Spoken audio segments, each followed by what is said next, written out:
So thank you all for being here. And I would like to start out with just kind of giving a little bit perspective about meditation.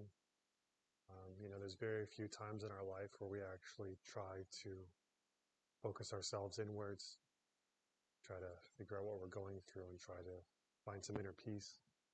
And, usually everything's so external in the world where we, are worried about money or worried about, you name it. I mean, there's a million things to be worried about, I guess, at this time. But,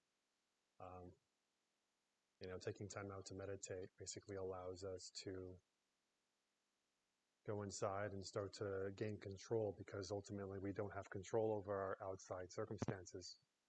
We only have control over our perception and beliefs and thoughts.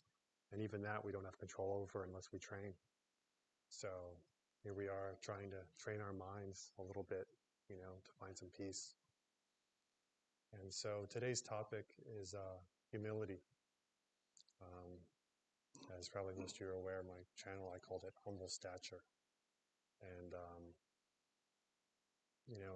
I feel like humility is probably one of the core qualities you have to have in order to make progress on the spiritual path.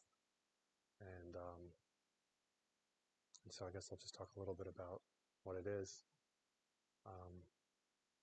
To explain what it is, I'm going to first start with what it's not. So most people, when they think about humility, or the way that it's usually kind of used, is as a way of telling people a lot of times not to believe what they think is true, but instead to believe something else, especially more in a religious kind of dogma sense, or just in a, if someone wants you to act a certain way or do a certain thing, they might say, you're not really being that humble. And this also kind of goes even with faith. A lot of times people will say, if they say you should or shouldn't do something, that you don't have enough faith. And it's kind of used, it's almost like for a lot of the more religious circles, or any circle where they want you to believe something, they tend to have like faith in one hand and humility in the other. And either you're not being humble enough or you don't have enough faith. And in that way, you're supposed to kind of like fall into line to whatever usually they believe you should believe, which is why those two things tend to be really big red flags within kind of like people, especially people that generally go to the Buddhist community, that used to be in like kind of like used to be Christians or something else, and they kind of rejected that and they become Buddhists. They tend to have a real strong reaction to the idea of faith, but also kind of this idea of humility, I think, because they're pretty much used in the same way within those circles. And yet, I really do think that any practice, in order to make progress, the two greatest qualities are probably faith and humility. And so, what is real humility?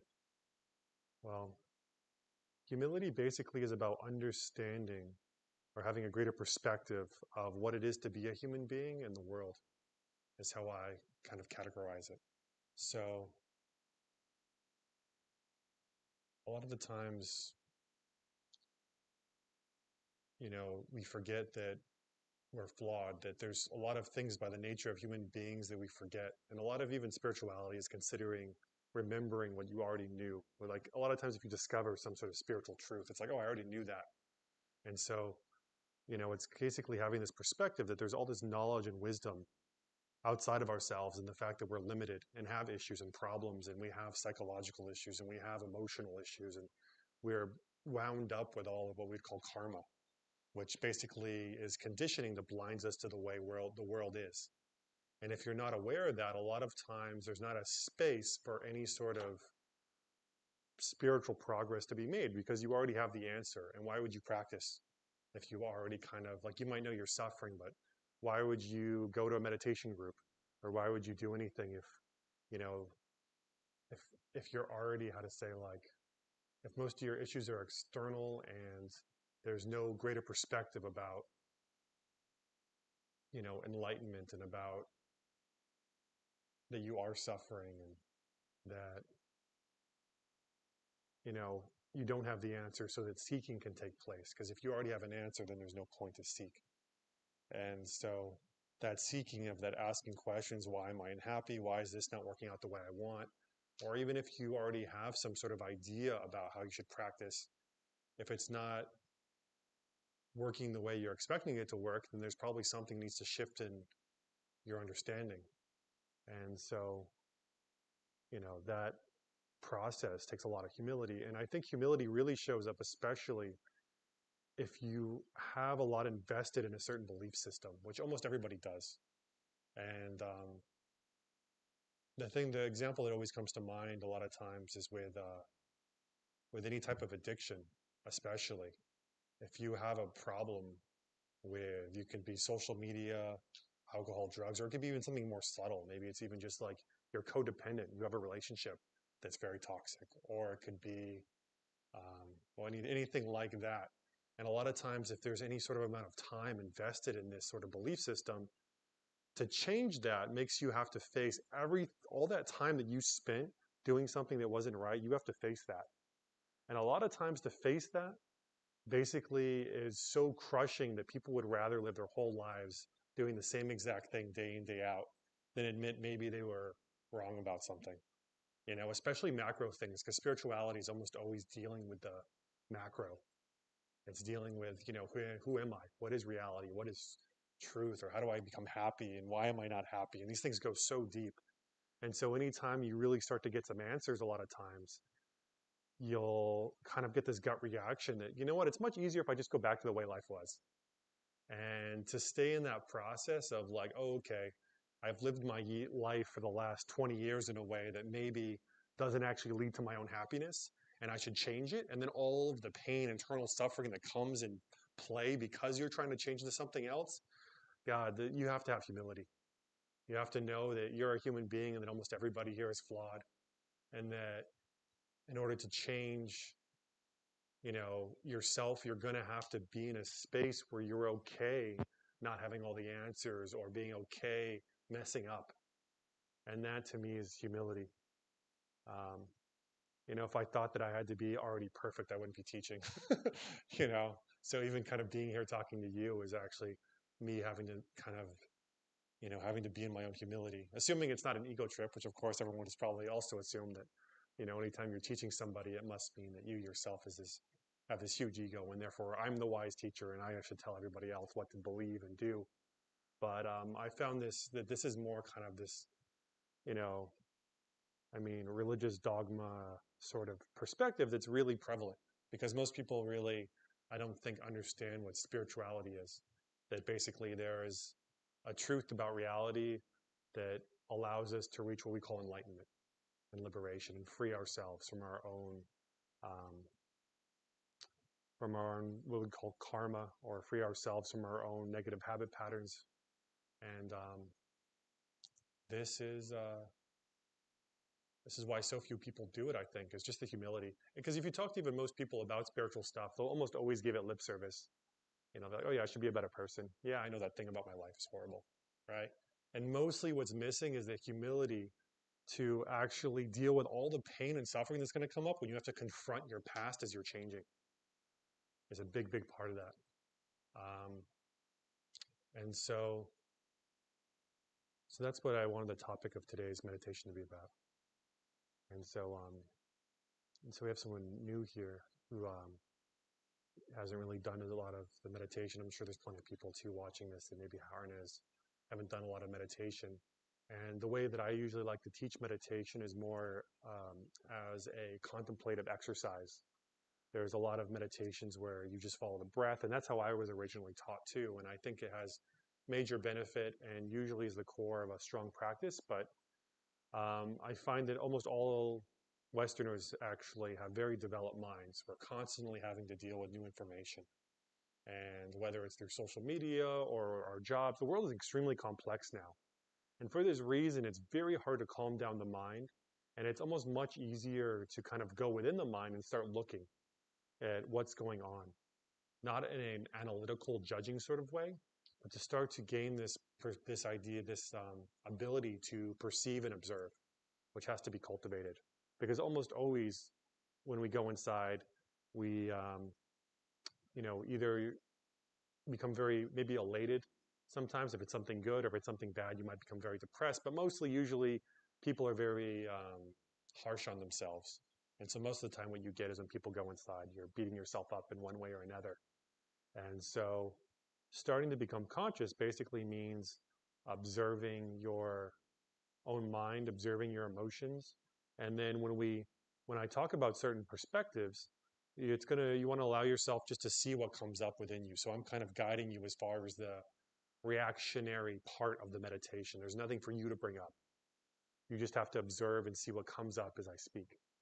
And that's the way I kind of like to do these meditations. And maybe eventually I'll kind of do a video on a just general kind of meditation as well. But as far as this is concerned, that's how I like keeping it. And um, so the first thing with meditation, make sure your back is straight. You can rock back and forth a little bit. You want your shoulders just to kind of hang loosely. Um, your abdomen, it's okay if it's slightly engaged a little bit just to help with your posture.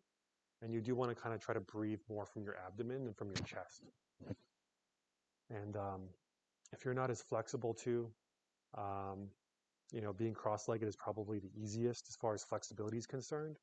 But also having something usually underneath your butt that especially tilts your pelvis forward is usually one of the things that helps. I actually forgot my meditation cushion today, so I borrowed this thing, which is usually flatter than I like, but that's okay, not a problem.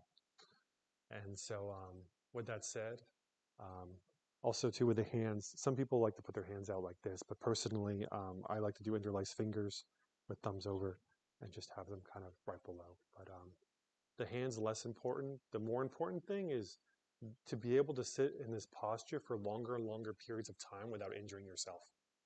So if it's a good posture, it means you could do that. If it's a bad posture, it means if you sat there for 2 hours, you're not going to be able to walk.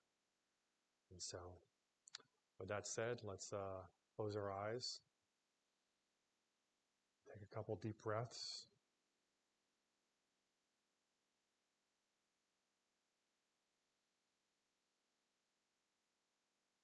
All the way out.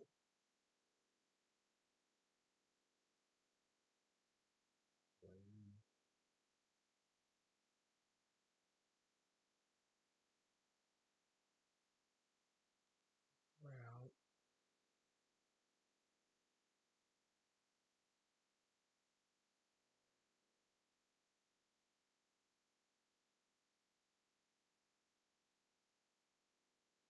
As we just try to get into meditation, the primary thing is just relaxing. Whatever sounds you hear, whatever thing you might be worried about at home, or whatever stress you have, you want to kind of just get present to the fact that in this moment, all those things are not here. That in this moment, the only thing we're doing is relaxing, listening to the sound of my voice, and observing, which is really a non-action, but we're becoming aware of our observing. Nowhere to be, nothing to do. Allowing yourselves just to be here now.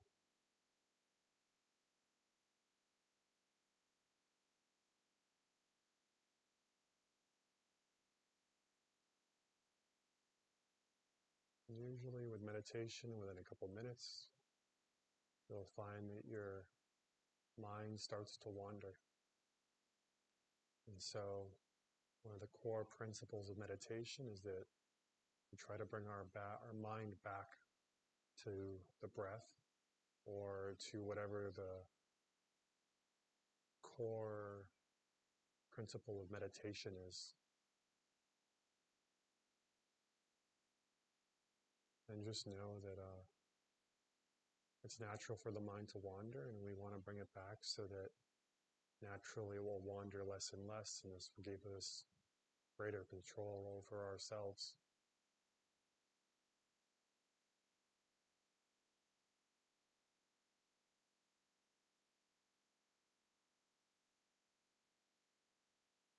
And this is just going to be a 30-minute meditation.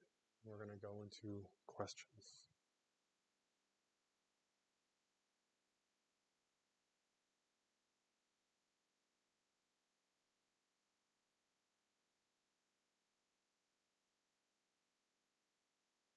So we're still just relaxing.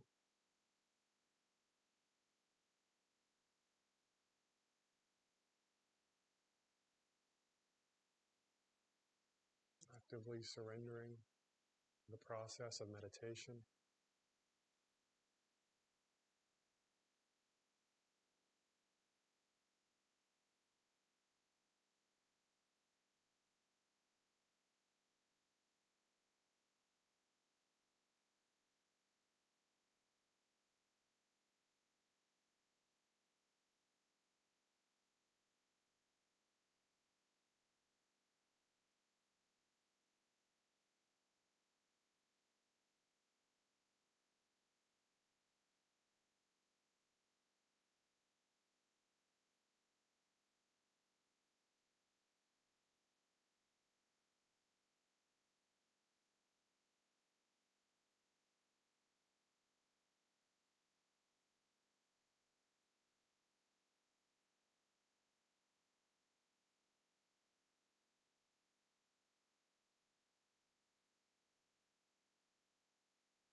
Just be aware of the breath for now. Aware of breath, nothing but breath.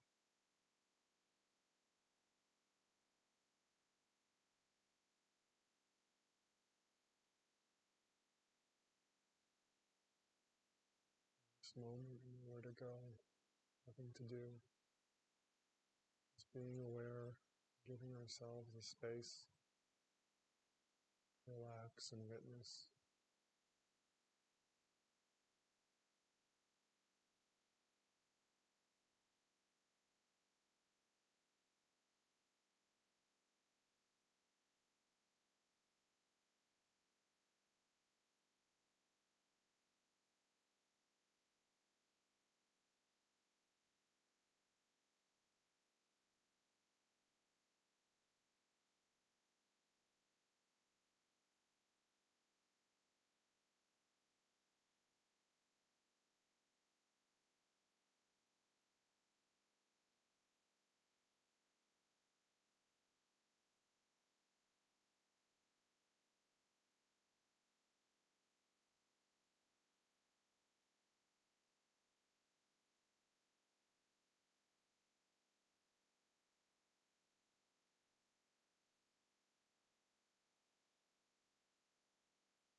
So once you've kind of found the comfortable space,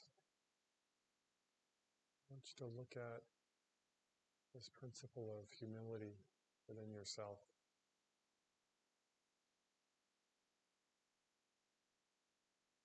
Try to see if you can become aware of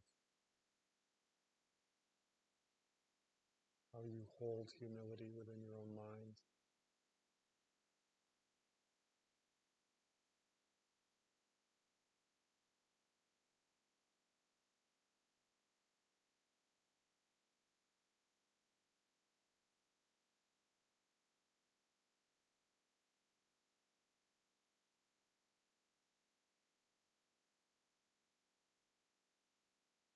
Which means we're holding in mind our relationship to what we don't know.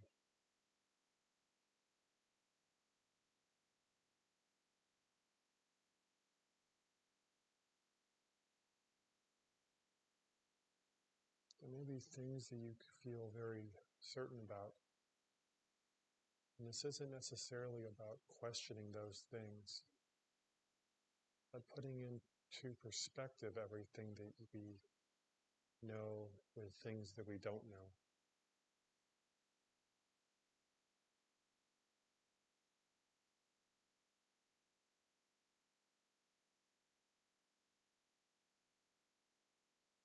should be understood that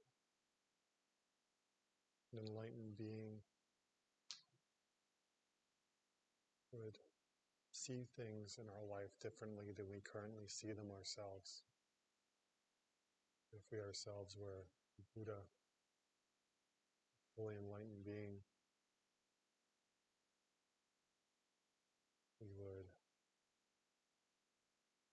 have the same perspective about who we are and what we're struggling with and what that means. We want to kind of come to terms with that. To not feel lesser than or guilt and shame, which usually will end up setting us back whenever we face a challenge or we try to make spiritual progress. But consciously accepting the fact that we all have things that we are trying to work on. And that to become a fully enlightened Buddha or a fully enlightened person is a long path in which we have to face all of these sankharas or all of this negative karma that we've accrued over many lifetimes. Even if you don't believe in there being many lifetimes or perhaps even karma, there's still always a principle of there's something greater beyond us that we can connect to, a higher self, or that even if it's another version of ourself, in the same way that maybe as a child we didn't even know half of what we know now. Now that we're grown, that difference in knowledge is probably even greater than a fully enlightened being. And that all fully enlightened beings, or anyone that's ever made any real progress in the spiritual path, has had to go through the same things that we go through. Greed, anger, hatred, illusion, lust, fear. Whatever it is, there's been a being which has had to face that and overcome it in order to progress.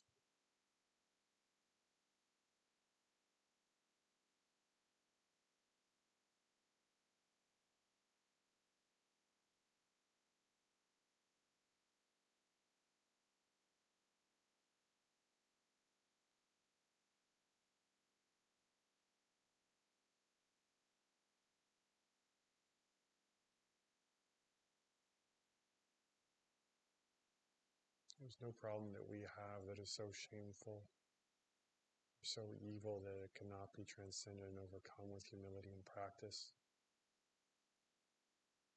And there is no human being so special that they've accrued such a degree of negative karma that cannot be overcome.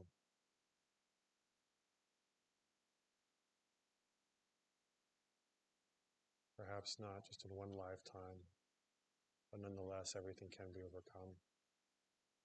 And even then it's very hard to know the pace of anything when it comes to spiritual practice, because it tends to be very non-linear. Perhaps you can struggle with something for a very long time, and then in just a couple moments of thinking about it or speaking about it, the whole thing can shift. Or perhaps it might be something even very small, but perhaps it takes years and years just to overcome that very simple thing.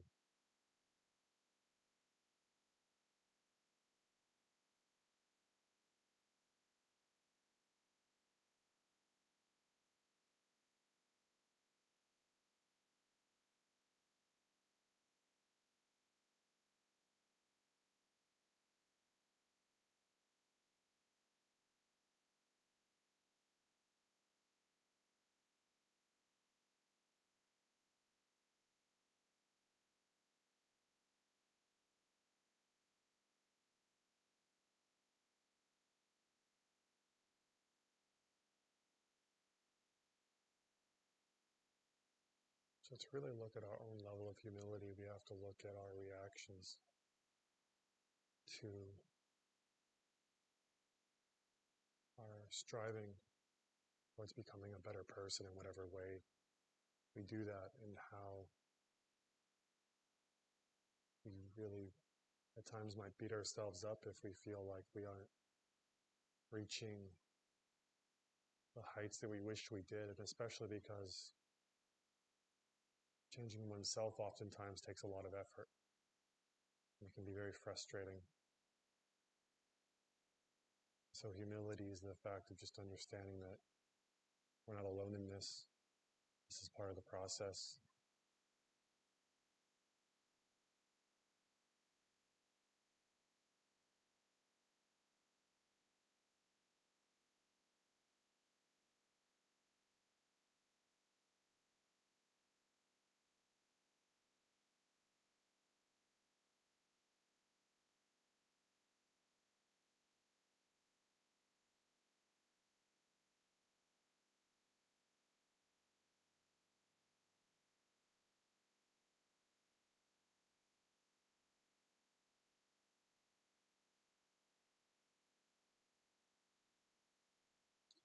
We start to observe ourselves. At times we can start to see how much we're actually suffering, almost as if it's a third person watching us. Because there's really not a single person, I believe, alive that doesn't have pain and suffering, unless someone is a fully enlightened being, which I think there are very few. Nonetheless,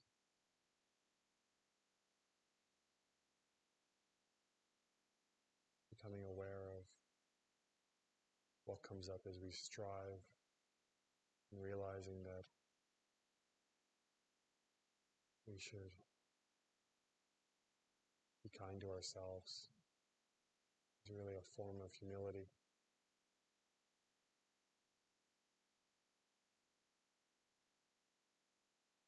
Continuing to do what's right despite feeling a certain way or thinking a certain way, like this is too much or it doesn't matter, all the different ways that the ego fights back in order to keep us from doing our spiritual practice. And just saying, you know what, even though I think right now this meditating isn't working, this helping people isn't working, reading these scriptures or contemplating this idea isn't working, a lot of times this is the ego that we are so intertwined with. And if we have humility and understand, okay, well, even though I feel a certain way about this, I'm going to keep walking forward. I'm going to keep doing the best I can. This is humility. It's knowing that sometimes our mind and our emotions try to trick us because our egos are all there and work diligently to try to deceive us and to keep us from reaching liberation, not because it's evil per se, but just because it's what it knows. It's ultimately just fear of the unknown, and also an attachment to certain emotional and mental states.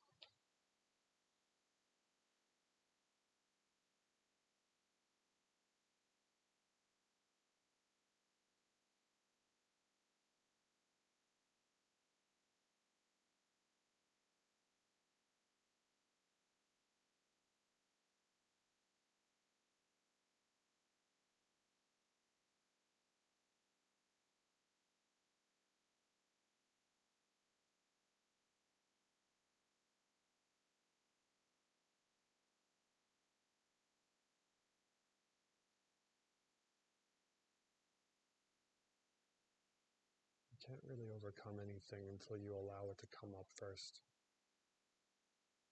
until you're able to be with it.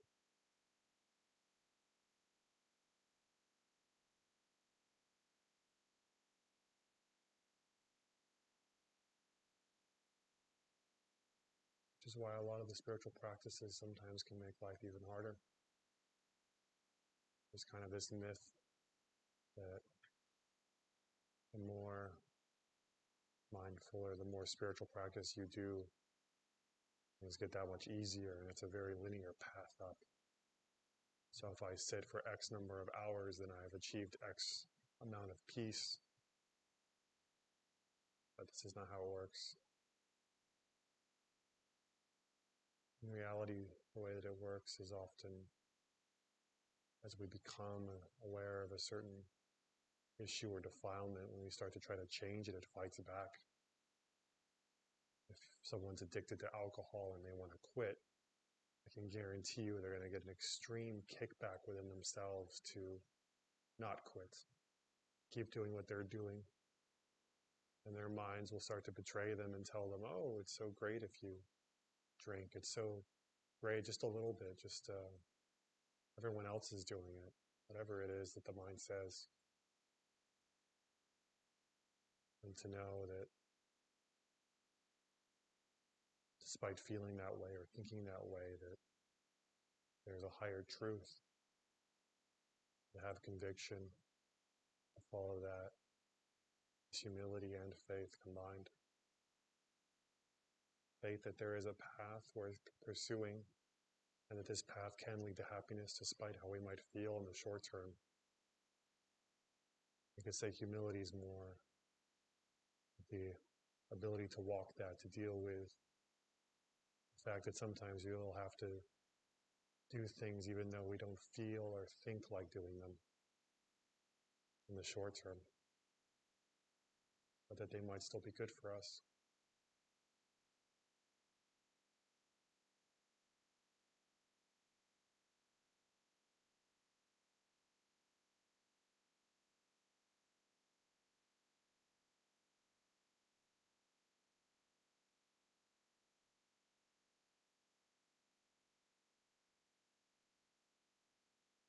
Like with almost everything, humility grows with awareness.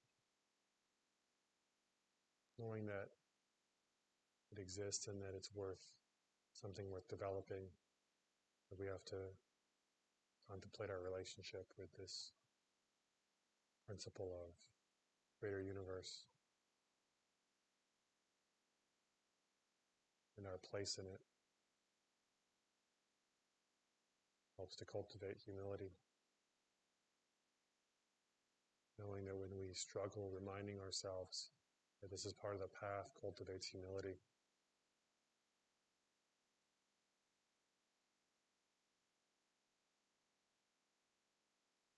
And as we do this,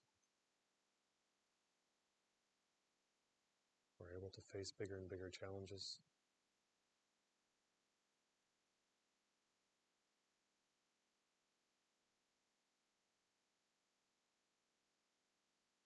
And on the side of faith,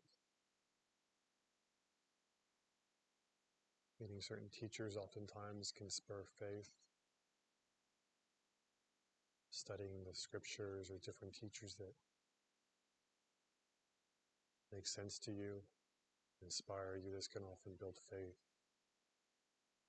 This idea of remembering them in our day-to-day life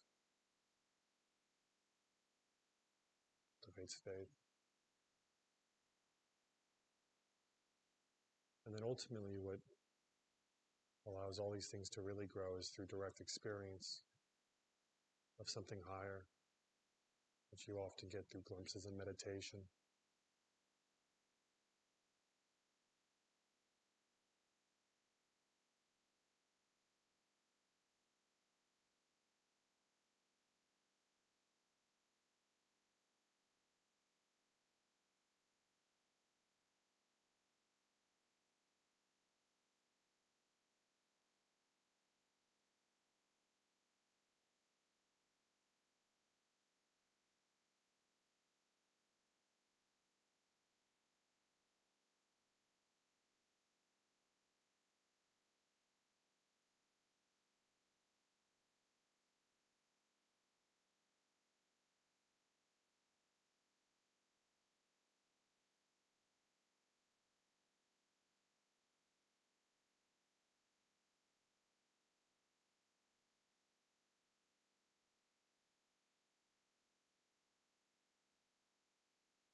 within yourself that anytime you try something new, it is difficult. There's always going to be resistance. Every time you try to go against your natural conditioning, a way that you've been for long periods of time, there's going to be some sort of eternal, internal struggle. You know, this is absolutely normal.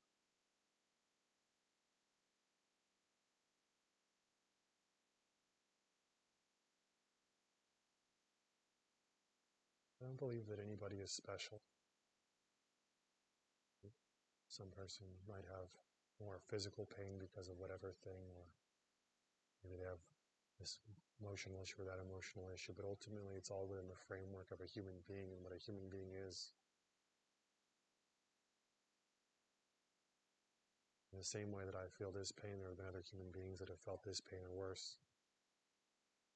Emotionally, mentally.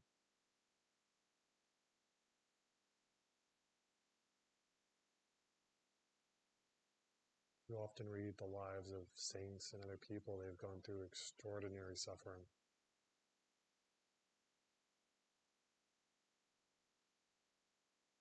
But because of that suffering, they're able to reach higher and higher states of consciousness, greater and greater insight into the world and themselves.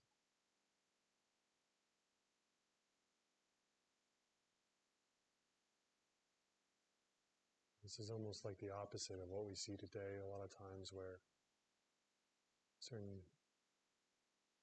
certain air of perfection around celebrities even, or different spiritual teachers. This idea that someone has it all figured out.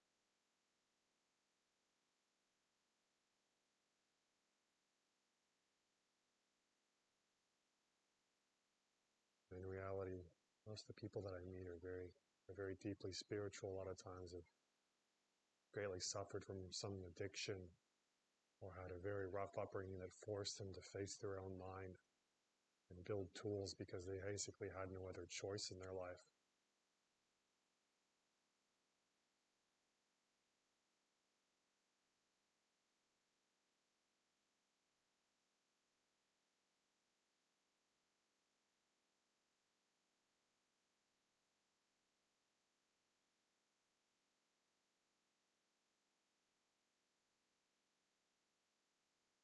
There's no such thing as wasted time,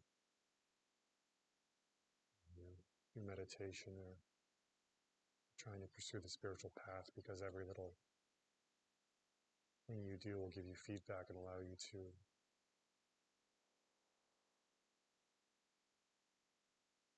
gain greater awareness.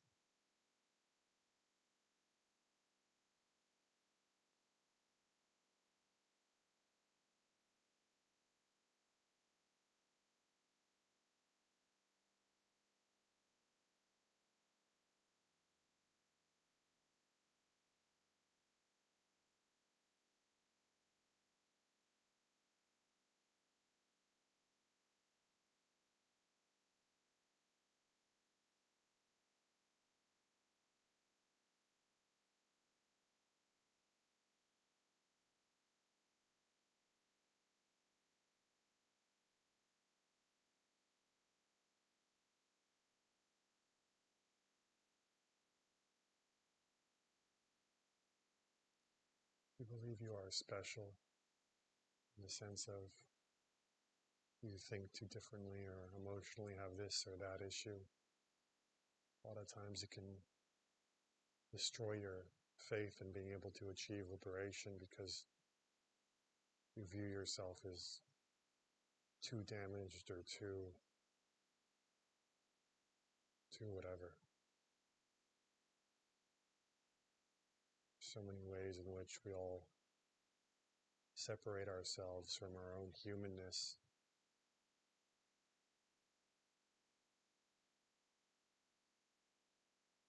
We believe that the Buddha was a human, and that through his effort he was able to reach liberation. And this is also kind of a core spiritual tenet. Through one's effort, we can purify our mind, and eventually reach liberation. So a lot of times this specialness can be a form of egotism. Just understanding that just as our emotions work, just the way our mind works is the same way that it works for everybody else, with different degrees of clarity, different degrees of consciousness, but the principles are the same.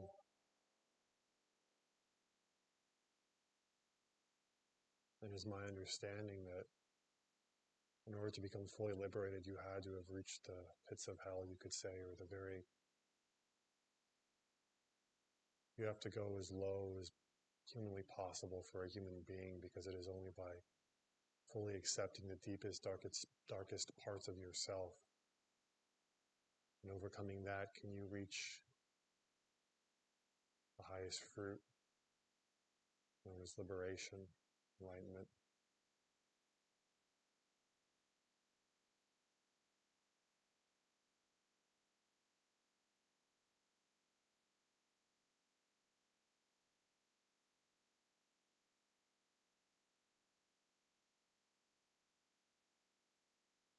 This is also why a lot of times I meet a lot of spiritual seekers, and being a spiritual seeker doesn't necessarily mean you have your life together. Doesn't mean you have X amount of money in the bank or a certain amount of, you have a certain amount of emotional stability. Doesn't mean any of that. What it means is that you are a truly true spiritual seeker.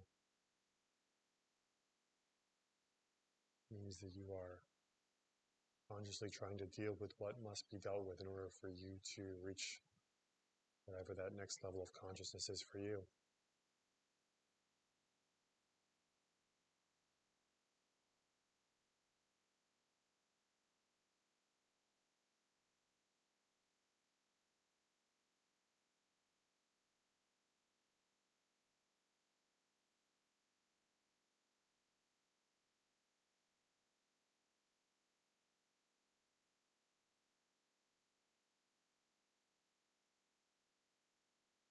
So we'll just take one more minute, taking a couple more deep breaths before we conclude our meditation.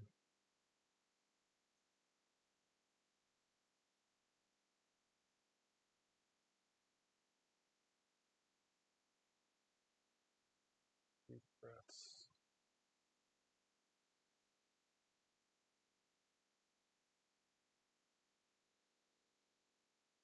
Letting go of whatever this meditation has brought up.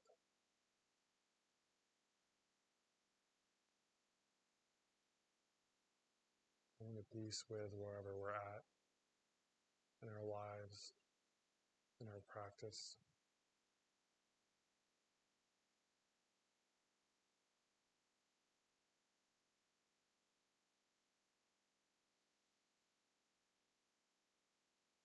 And that's it. You can slowly start to open your eyes.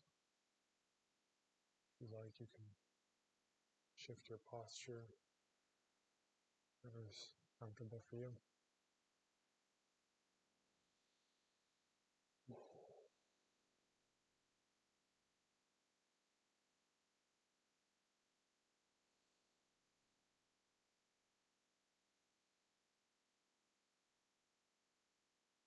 So now I always like to leave the last couple of minutes to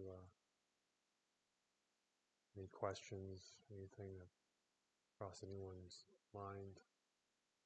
I think we started a little bit late, so I'll probably go a little bit over, but any questions good with me? Or if there are no questions, we can also just sit in silence. I recall you mentioned jiu-jitsu the other week. Yep. William Jiu-Jitsu, yeah. You a Karate Kid fan? Karate Kid. I wouldn't say the biggest fan, because honestly, like I feel like with me, I'm quite critical, I guess you could say, of martial arts movies, especially how realistic the fighting is. But Me neither.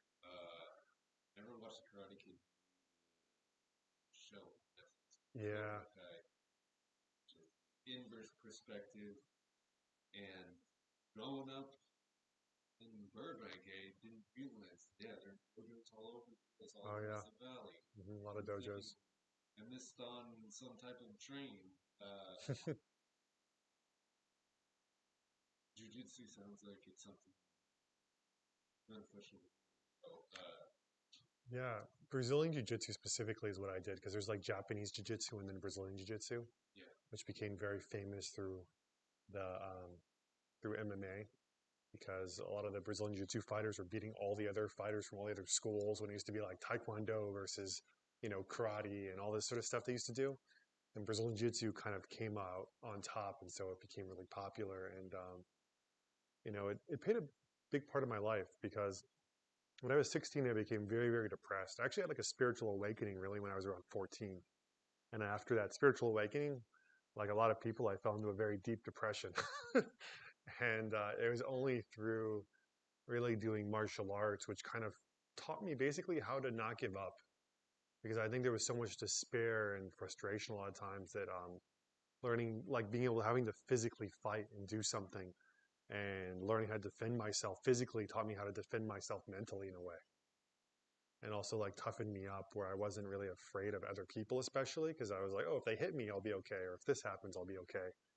And, but there was also kind of a limit with that because, there's the whole kind of, they talk about like the warrior spiritual path or this type of thing, even like, I think the samurai is kind of like has this, mythology and is kind of like, this ideal spiritual warrior who has a sword and kills people, but he's like completely at peace, which I think is a little bit of a myth, a little bit of a, but there's also this idea of like, even with the Buddha, he was, I can't remember the word, but basically, you know, one of the names of the Tathagata, I believe, is, was it Tathagata? Or there's so many names for the Buddha, but one of them is he who kills all of his enemies, who's killed all of his enemies.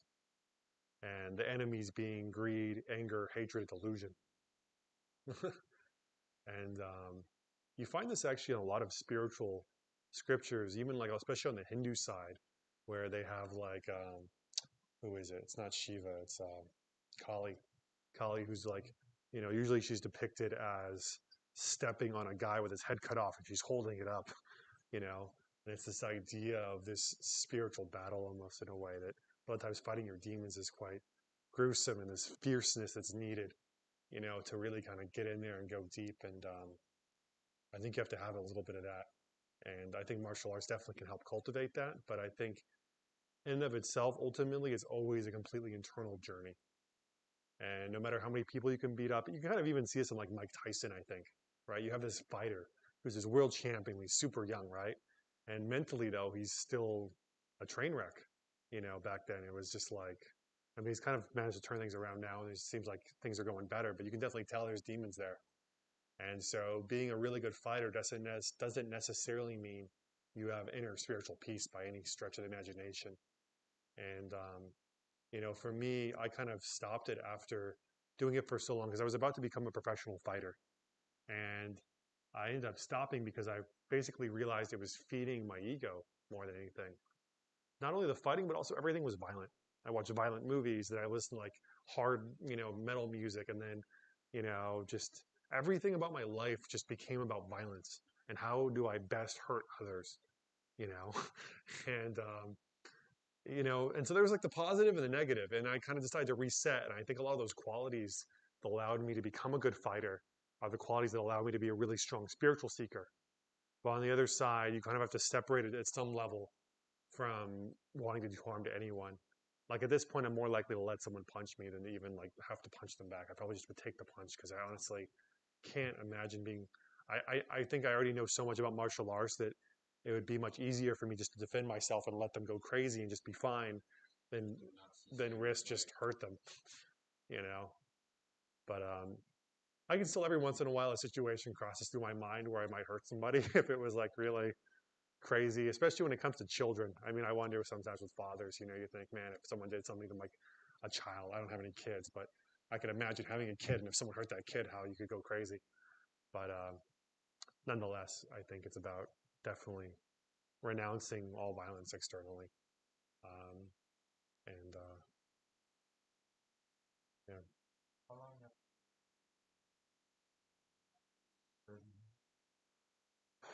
I don't know how much is going on in my life. So how long it takes to relax depends upon, I think, how much spiritual stuff in general I've kind of been absorbing, how much I've been reading and thinking about already.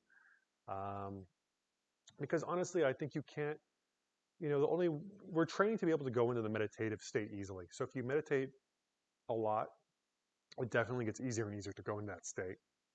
Um, but it's part of the reason why, like in the Essen Goenka tradition, which is what I spent a lot of time doing, their style of meditation, or what they call vipassana.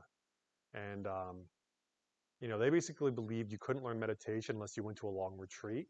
And I kind of believe that as well when it comes to serious meditation.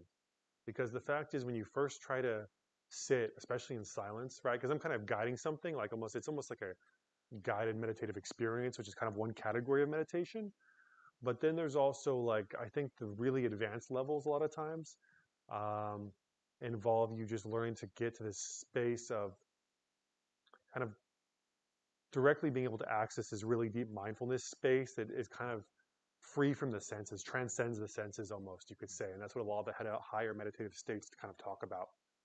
And but then it's kind of like, it's honestly like a bit of it fluctuates a lot. So a lot of times now you might go to a higher state and something new comes up, maybe a lot of anger from God knows what. And then all of a sudden you'll come back down. So it's always a going up and down pretty much until you're enlightened. I really believe that. Same thing with there being a dialogue in the mind. A lot of people talk about getting this place where there's no thoughts or there's complete silence in the mind. And yes, you can reach that for periods of time when you're practicing, especially when you're on retreat, or maybe you just have a very strong intention because there's the ability to be very focused sometimes, right? But that's not really, even the higher states is not being highly focused, so you have no thoughts. It's about being able to be completely relaxed and everything that needs to come up has come up, and there's just a space of clarity. And it's like kind of a subtle difference. Like even if, say, I was really focused on, the example they give is like, if I'm very focused on stealing something, I might not have many other thoughts, but it's not a spiritual state. And a lot of times it's like that. We're just hyper focused on, one thing. And the people think, oh, I've reached this really deep state because I'm just focused on the breath and I didn't even have a thought. But it's not so simplistic. It's much more about, going deeper and deeper into the silence, learning how to better and better deal with all the defilements or whatever emotional issues that are coming up. And that's the process of meditation. And honestly, the better you get at it, the harder it also will become, I believe. And you will get a greater amount of peace. And I think outside there will be certain things, but yeah, it's yeah, definitely fluctuates. Yeah. So I think we're about 5 minutes over, so I guess I'll just kind of conclude. So just like to thank you all for coming and everyone that's watching online. And as you may or may not know, I've kind of launched my own little alternative Buddhist community, is what I'm calling it. Humble Stature is the name. And so you can kind of catch me on YouTube, and I'm going to start putting out videos on different spiritual topics and writing and all that type of stuff. So stay tuned. Thank you.